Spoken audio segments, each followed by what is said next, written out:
Subscribe करिए हमारे channel target UP TET CTET को और बेल आइकन को दबाइए। हेलो फ्रेंड्स, मैं रेनू स्वागत करती हूँ आप सभी भावी अध्यापक एवं अध्यापिकाओं का आपके अपने channel target UP TET CTET में। दोस्तों, आज की इस क्लास में हम पढ़ने वाले हैं विलियम बेंटिक की शिक्षा नीति। इससे पहले हम लोगों ने पूरा कंप्लीट पढ़ लिया था निस्यंदन सिद्धांत के बारे में, लॉर्ड मैकाले के बारे में, और यहाँ पर हम इस शिक्षा नीति के बारे में पढ़ने के बाद वुड के घोषणा पत्र के बारे में पूरा कंप्लीट पढ़ेंगे। वुड के घोषणा पत्र में क्या था, किस तरह से प्राथमिक शिक्षा उच्च शिक्षा की व्यवस्था की गई थी, इसके अलावा क्या क्या कमियां थी, क्या क्या अच्छाइयां थी वुड के घोषणा पत्र की, सभी के बारे में इस क्लास में हम पढ़ेंगे। और आपके चैप्टर नंबर 2 को पूरा यहाँ पर हम खत्म करेंगे। ठीक है, चैप्टर 1 पहले ही पढ़ा चुकी हूँ, चैप्टर 2 भी आज यहाँ पर खत्म हो जाएगा पढ़ा के। तो चलिए स्टार्ट करते हैं। विलियम बेंटिक की शिक्षा नीति 1835। आप सभी को मैंने पिछली क्लास में बताया था कि प्राच्य और पाश्चात्य शिक्षा, यानी कि जो पहले से चली आ रही शिक्षा और जो आधुनिक शिक्षा है, इसमें बहुत अधिक मतभेद था कि पहले के विद्वानों को सही माना जाए, जो पहले से चीजें चली आ रही हैं उन्हीं को सही माना जाए, या फिर जो अभी वर्तमान समय में है उनको सही माना जाए। तो यहाँ पर आप देखिए, गवर्नर जनरल विलियम बेंटिक को 2 फरवरी 1835 में मैकाले का विवरण पत्र प्राप्त हुआ। ऑलरेडी मैंने आपको बताया कि मैकाले ने अपना विवरण पत्र 1835 में ही 2 फरवरी 1835 को ही सौंपा था। इस पर उन्होंने गंभीरता से विचार किया और इनके सुझावों को स्वीकारते हुए 7 मार्च 1835 को ब्रिटिश सरकार की नई शिक्षा नीति की घोषणा कर दी। और यह नीति इस प्रकार थी कि शिक्षा के लिए निर्धारित धनराशि का सर्वोत्कृष्ट प्रयोग केवल अंग्रेजी शिक्षा के लिए ही किया जा सकेगा, जो कि लॉर्ड मैकाले चाहता भी था कि लोगों को अंग्रेजी में ही शिक्षा दी जाए। और जो 1 लाख रुपए की धनराशि है जो 1813 के आज्ञा पत्र में कही गई थी, जो कि शिक्षा पर और साहित्य पर खर्च होगी, यहाँ पर ये बात क्लियर कर दी गई कि वो अंग्रेजी शिक्षा के लिए ही तरीके से खर्च होगी। इसके बाद यहाँ पर आप देखिए लिखा है कि धन की कमी के कारण सरकार जन शिक्षा की व्यवस्था नहीं कर सकेगी। सरकार के पास इतना पैसा नहीं है कि वो जन शिक्षा की व्यवस्था कर सके। धनराशि का व्यय केवल अंग्रेजी शिक्षा पर ही किया जाएगा। प्राच्य साहित्य के रखरखाव पर किसी भी प्रकार का धन व्यय नहीं किया जाएगा। उच्च वर्ग के थोड़े व्यक्ति हैं, इन्हें शिक्षित करने के बाद शिक्षा का उत्तरदायित्व इन्हें दिया जा सकता है। तो इस प्रकार से वही चीज निस्यंदन सिद्धांत, वही जो लॉर्ड मैकाले ने पहले ही कहा था कि समाज के उच्च वर्ग को शिक्षा दी जाए और उच्च वर्ग से शिक्षा छन छन करके समाज के निचले वर्ग तक पहुंचे। और इस तरीके से यहाँ पर आप देखिए 1813 के आज्ञा पत्र की धारा 43 द्वारा उत्पन्न जो विवाद था प्राच्य और पाश्चात्य शिक्षा, उसका अस्थायी अंत हो गया और भारत में अंग्रेजी शिक्षा को अधिक बल मिल गया। अब यहाँ से हम देखेंगे वुड का घोषणा पत्र 1854। यहाँ से भी एग्जाम में बहुत सारे प्रश्न बनते हैं। तो सन 1853 के अंत तक भारत में अंग्रेजों के साथ साथ अंग्रेजी शिक्षा का भी एकाधिकार हो गया था। इस अवधि की इन 2 विशेषताओं के अतिरिक्त कुछ अन्य विशेषताओं का वर्णन करते हुए श्रीधर नाथ मुखोपाध्याय लिखते हैं कि शिक्षा का छनाई सिद्धांत का बोलबाला रहा, जन शिक्षा असंभव गिनी गई एवं देशी शिक्षा कुचल दी गई। पाश्चात्य शिक्षा का आदर बढ़ गया, प्राच्य विद्या निरर्थक मानी गई, यानी कि जो विद्या या जो पढ़ाई हमारी तरीके से पीढ़ियों से चली आ रही थी, जो वैदिक शिक्षा थी, उसको निरर्थक मान लिया गया। शिक्षा का माध्यम अंग्रेजी बना दिया गया। संस्कृत और लोक भाषाएं निकम्मी ठहरा दी गई, यानी कि इन भाषाओं का कोई मूल ही नहीं अंग्रेजी के अलावा। 1833 के बाद कंपनी को 1853 में नया आज्ञा पत्र जारी करना था। उस समय ब्रिटिश संसद को यह एहसास हो गया था कि बहुत लंबे समय तक भारतीय शिक्षा की अनदेखी नहीं की जा सकती है। इसलिए भारतीय शिक्षा के संदर्भ में अध्ययन करने हेतु एक समिति का गठन किया गया और इस समिति ने 1853 तक भारत की शिक्षा का गहनता से अध्ययन किया और उस पर एक रिपोर्ट बनाई या एक सुझाव दिया। समिति के सुझावों के आधार पर कंपनी ने 19 जुलाई 1854 को नई शिक्षा नीति की घोषणा कर दी और इसी को हम वुड का घोषणा पत्र भी कहते हैं। उस समय sir Charles Wood board of control के प्रधान थे, इसलिए इन्हीं के नाम पर कंपनी ने नया आज्ञा पत्र वुड का घोषणा पत्र प्रकाशित कराया। यह 100 अनुच्छेदों वाला अत्यंत बृहद दस्तावेज था, जिसे भारतीय शिक्षा और कंपनी की भूमिका को स्पष्ट किया गया था, जिसमें भारतीय शिक्षा और जो ईस्ट इंडिया कंपनी है उसका क्या योगदान है भारत की शिक्षा में, इसके बारे में पूरी स्पष्ट चीजें लिखी गई थी। ठीक है, इस घोषणा के बाद भारतीय शिक्षा में बहुत ज्यादा प्रगति हुई, इसलिए कुछ विद्वानों के द्वारा वुड के घोषणा पत्र को भारतीय शिक्षा का महाधिकार पत्र भी कहते हैं। एग्जाम में पूछता है कि किसके पत्र को भारतीय शिक्षा का महाधिकार पत्र कहते हैं, तो वुड के घोषणा पत्र को, जो कि 19 जुलाई 1854 को घोषित हुआ था। और लॉर्ड मैकाले का घोषणा पत्र 2 फरवरी 1835 को। ये डेट आप डेट सहित सन याद रखिएगा, एग्जाम में पूछता है। अब वुड के घोषणा पत्र के कारण तो आप सभी को पता है कि देश में अंग्रेजी शिक्षा की मांग दिन प्रतिदिन बढ़ते जाने के कारण हुई थी। इसके अलावा नई शिक्षण संस्थाओं की स्थापना करने तथा उनकी गुणवत्ता में सुधार करने के लिए भी नई शिक्षा नीति लाने की जरूरत थी, या फिर शिक्षा में बदलाव करने की जरूरत थी। शिक्षण संस्थाओं के पाठ्यक्रम तथा उनके स्तर को ऊंचा उठाने के लिए भारत में ब्रिटिश राज्य मजबूत हो जाने के कारण शिक्षा संबंधी एक स्थायी नीति और शिक्षा को एक व्यवस्थित तथा अस्थायी रूप देने के लिए अधिक समय तक भारतीयों को शिक्षा के अधिकार से वंचित न रखने के लिए, ठीक है।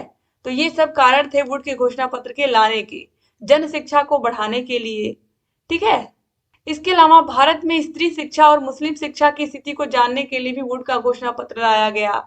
भारत की सभी स्तरों की शिक्षा की तत्कालीन समस्याओं के समाधान के लिए भी वुड के घोषणा पत्र को लाया गया था। अब वुड के घोषणा पत्र में सरकार को क्या सुझाव या कंपनी को क्या सलाह दी गई थी? कंपनी मतलब ईस्ट इंडिया कंपनी, पहले वो कंपनी की तरह ही भारत में आई थी, धीरे धीरे उसने पूरे देश में अपना एकाधिकार कर लिया, पूरे देश में शासन कर लिया, ठीक है। इसकी वजह से जो हमारे देश की शिक्षा व्यवस्था है ये भी उनके पास चली गई। वुड के घोषणा पत्र की प्रमुख सिफारिशों का विवरण इस प्रकार है। शिक्षा की व्यवस्था या घोषणा, तो पत्र में यह स्वीकार किया गया कि शिक्षा की व्यवस्था करना कंपनी का ही उत्तरदायित्व, यानी कि ईस्ट इंडिया कंपनी का ही उत्तरदायित्व है। इसमें लिखा गया कि सभी महत्वपूर्ण विषयों में से सबसे ज्यादा हमारा ध्यान अगर कोई आकर्षित करता है तो वो है शिक्षा, और ये हमारा मुख्य कर्तव्य है, जो कि आज के समय में क्या हो गया है, शिक्षा 6 से लेकर के 14 वर्ष तक के बच्चों का मूल अधिकार हो गया है। शिक्षा के अर्थपूर्ण उद्देश्य, इस घोषणा पत्र में भारतीयों तथा अंग्रेजों के शासनकाल दोनों को ध्यान में रखकर शिक्षा के उद्देश्य निश्चित किए गए। इन उद्देश्यों में एक तरफ भारतीयों के नैतिक व बौद्धिक स्तर को ऊंचा उठाना था, वहीं दूसरी तरफ ऐसे व्यक्तियों का निर्माण करना था जो ब्रिटिश राज्य में विश्वास के साथ ऊंचे पदों पर नियुक्त किए जा सके। इसके बाद दोस्तों देखिए आगे, जन शिक्षा विभाग की स्थापना की घोषणा। इस घोषणा पत्र में भारत में कंपनी शासित प्रत्येक प्रांत में जन शिक्षा विभाग की स्थापना करने की घोषणा की गई, जिसमें जन शिक्षा संचालक अधिकारी होगा और इसकी सहायता करने के लिए उप शिक्षा संचालक या निरीक्षकों तथा लिपिकों की नियुक्ति की जाएगी। शिक्षा का संगठन, तो शिक्षा का संगठन देखिए यहाँ पर शिक्षा का संगठन 4 स्तरों में विभाजित किया गया, और ये 4 स्तर थे, प्राथमिक, मिडिल, हाई विद्यालय और उच्च स्तर। तो यहाँ पर आप देखिए प्राथमिक school, middle school, high school, फिर कॉलेज और फिर विश्वविद्यालय। जैसा कि अभी भी लगभग नई शिक्षा नीति आने के बाद भी अभी भी आप देखिए कॉलेज जो है वो इसी तरह से चल रहे हैं, पुरानी तरीके से ही।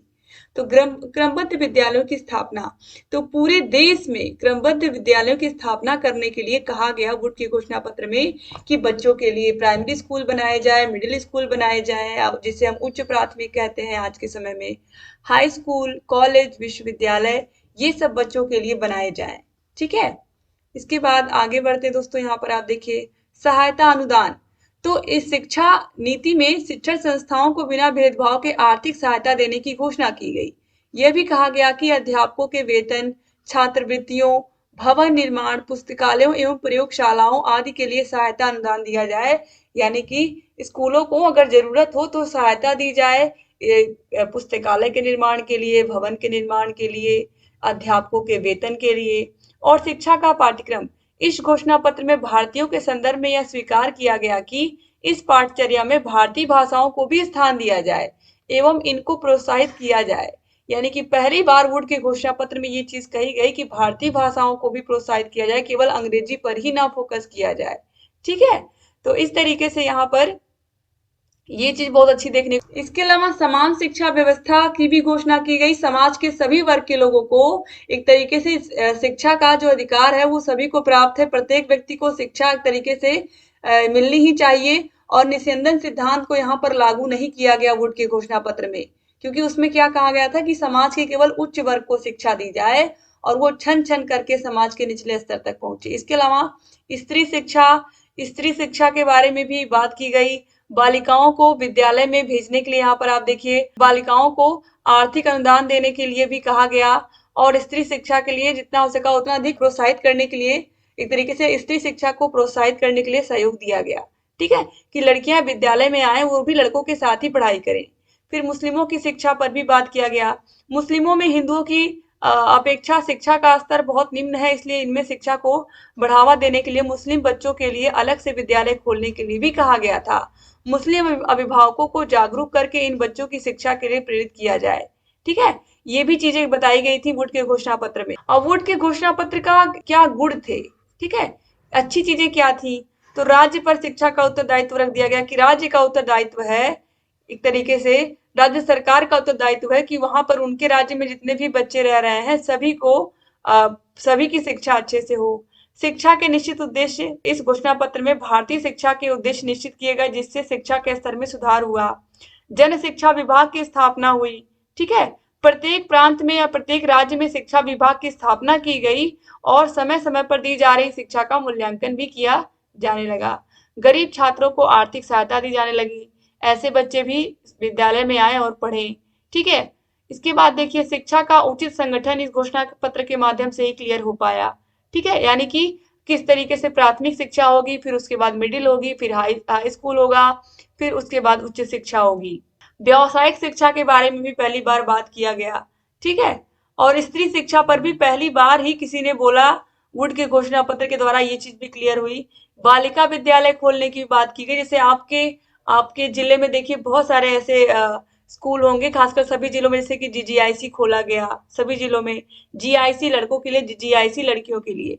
तो इस तरीके से स्त्रियों की शिक्षा पर भी महत्व दिया गया। हमारे जिले में भी 1911 में स्कूल खुला था, जीआईसी स्कूल खुला था, और जब उसकी 100वीं वर्षगांठ हुई थी तो हमारे पूर्व राष्ट्रपति माननीय एपीजे अब्दुल कलाम साहब आए थे जब 100वीं वर्षगांठ थी उस जीआईसी स्कूल की।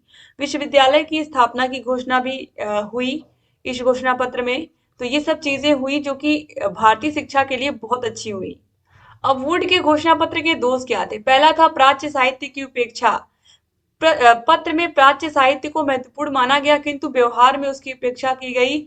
यानी कि जो हमारे देश का पहले का जो साहित्य रहा है, चाहे वो भगवत गीता हो, रामायण हो, महाभारत हो, या फिर जो अच्छे अच्छे धर्म ग्रंथ हैं जिनके बारे में बताना चाहिए था, वेदों के बारे में बताना चाहिए था, इन सब की उपेक्षा यहाँ पर भी की गई वुड के घोषणा पत्र में भी। और आज के समय में भी इन सब चीजों की उपेक्षा ही की जा रही है। किसी को भी धर्म की बात नहीं दोस्तों, जो वेद हैं, पुराण हैं, जो भगवत गीता है, इन सबका नॉलेज सभी धर्म या सभी जाति संप्रदाय से उठकर है, सभी को इसका ज्ञान लेना ही चाहिए और ये सभी विद्यालय में होना चाहिए। लेकिन अपेक्षा देखिए, अंग्रेजों ने भी इसकी उपेक्षा की और हम भी इसकी उपेक्षा करते चले जा रहे हैं। स्वतंत्र शिक्षा व्यवस्था की समाप्ति घोषणा, यानी कि पत्र में शिक्षा पर पूर्ण रूप से कंपनी का उत्तरदायित्व घोषित कर दिया गया, जिससे कंपनी ने पाश्चात्य ज्ञान विज्ञान की संस्थाओं को प्रोत्साहित करना शुरू कर दिया और भारतीय शिक्षण संस्थाओं को इससे किसी भी प्रकार का फायदा नहीं हुआ। इसीलिए आप देखिए बनारस में बनारस हिंदू यूनिवर्सिटी खोला गया, ताकि जो हमारे देश की शिक्षा व्यवस्था, जो हमारे देश के संस्कार है, हमारे देश के जो साहित्य है, उसको भी बच्चे जाने। ठीक है, इसी प्रकार अलीगढ़ मुस्लिम यूनिवर्सिटी खोली गई। ये इसीलिए खोले गए ताकि जो हमारा जो पूर्व ज्ञान है, जो हमें हमारे पूर्वजों से मिला है, जो हमारे धर्म ग्रंथ हैं, इन सभी के बारे में भी हमें जानकारी रहे। ठीक है, क्योंकि अंग्रेजों ने केवल अंग्रेजी कॉलेजों को ही बढ़ावा दिया जहां पर अंग्रेजी पढ़ाया जाता था।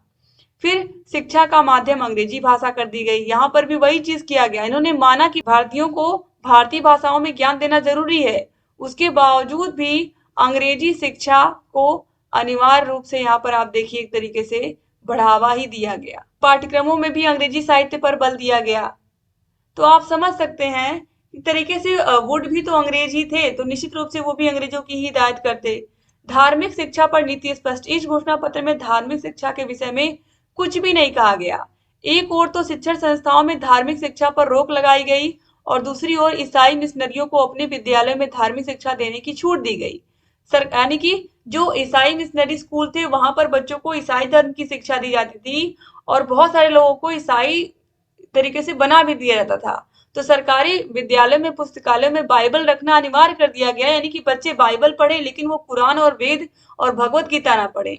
ठीक है, तो इस तरीके से धार्मिक शिक्षा की भी उपेक्षा की गई, केवल ईसाई धर्म की यहाँ पर बात। अब देखिए, जो 1854 में वुड का घोषणा पत्र आया, इसमें क्या क्या चीजें थी, यानी कि क्या क्या इसका प्रभाव हुआ, या उस समय इस घोषणा पत्र के बाद क्या प्रभाव देखने को मिला शिक्षा में।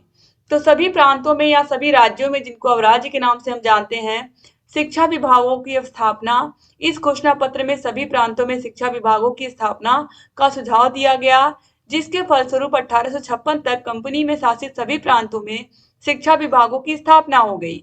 जन शिक्षा निदेशक और अन्य कर्मचारियों की नियुक्ति भी कर दी गई। इसके अलावा सहायता अनुदान प्रणाली का प्रारंभ हुआ।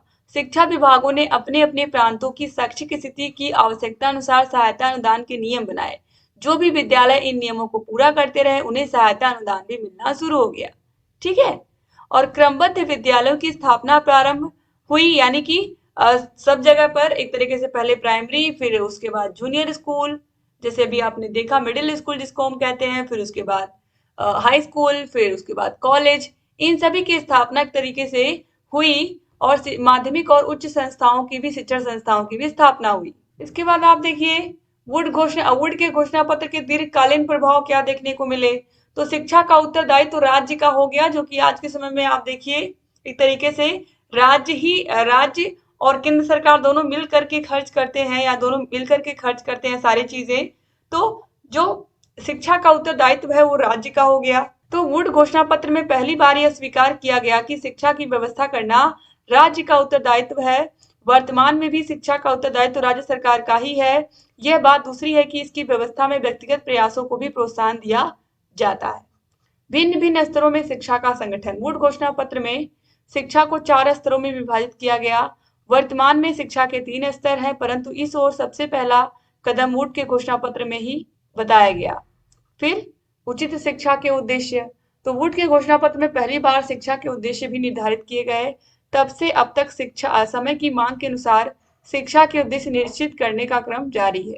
अलग अलग स्तरों के लिए पृथक विद्यालय, ऑलरेडी मैंने आपको बताया कि प्राइमरी स्कूल, फिर junior middle school, high school, अलग अलग स्तर पर स्कूल खोले, और स्त्री शिक्षा को भी बढ़ावा दिया गया। सबसे अच्छी बात यही देखने को मिलती है वुड के घोषणा पत्र में कि स्त्री शिक्षा की बात की गई। और बार बार एग्जाम में पूछता है कि किसके घोषणा पत्र में शिक्षक शिक्षा की बात की गई। जैसे आज के समय में आप डीएलएड कर रहे हो, ये डीएलएड शिक्षा की शुरुआत भी किसने की, तो ये वुड के घोषणा पत्र में ही कहा गया कि जो शिक्षक है वो प्रशिक्षण लेकर के आए, ऐसे ही स्कूल में पढ़ाने ना आ जाए, वो पहले वो खुद पढ़ करके आए। तो शिक्षक शिक्षा और व्यावसायिक शिक्षा में सुधार करने को महत्व दिया गया, और उसके बाद इस क्षेत्र में सुधार होना शुरू हो गया, जो कि आज भी जारी है। तो इस तरीके से ये था वुड का घोषणा पत्र। मुझे पूरी उम्मीद है कि आप लोगों को अच्छा लगा होगा। अगर अच्छा लगा है तो प्लीज लाइक करिएगा, और जहां कहीं कोई भी डाउट लगता हो आप लोगों को तो आप कमेंट करके दोस्तों पूछा करिए। और लगातार क्लासेस लेकर के मैं आ रही हूँ, तो 2 चैप्टर आपके सेकेंड पेपर में कंप्लीट हो गए, और आपके फर्स्ट पेपर में भी आप उनको देखिए। और जहां कहीं कोई भी डाउट है आप कमेंट बॉक्स में कमेंट करके हमसे पूछ सकते हैं दोस्तों। अगर चैनल को सब्सक्राइब नहीं किया तो सब्सक्राइब कर दीजिए। अगर आपको सेकेंड सेमेस्टर के सारे विषयों के नोट्स चाहिए तो 7705 95 45 49 सारे विषयों के हाथों से लिखे हुए हैंड रिटन नोट्स आपको मिल जाएंगे।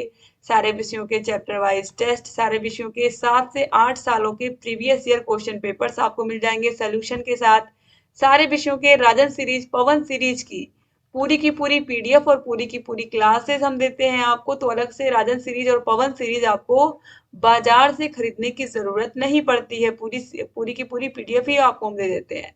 तो इस तरीके से ये सब चीजें आपको मिलेंगे हमारे ऐप में। ऐप का नाम है अस्तित्व एकेडमी। ऐप की लिंक डिस्क्रिप्शन बॉक्स और कमेंट बॉक्स में मिल जाएगी।